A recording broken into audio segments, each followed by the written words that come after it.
వందలేళ్ల క్రితం ఆ కొండ అవతల ఒక రాజ్యం ఉండేది. ఆ రాజ్యం గెలవాలంటే సముద్రాన్ని దాటాలా. కానీ ఆ కొండ మీద ఒక సైన్యం ఉండేది.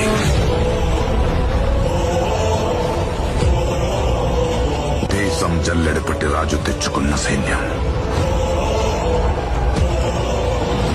కులం లేదు, మతం లేదు, భయం అసలే లేదు.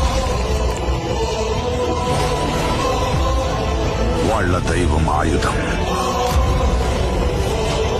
వాళ్ళ ఆయుధం ధైర్యం.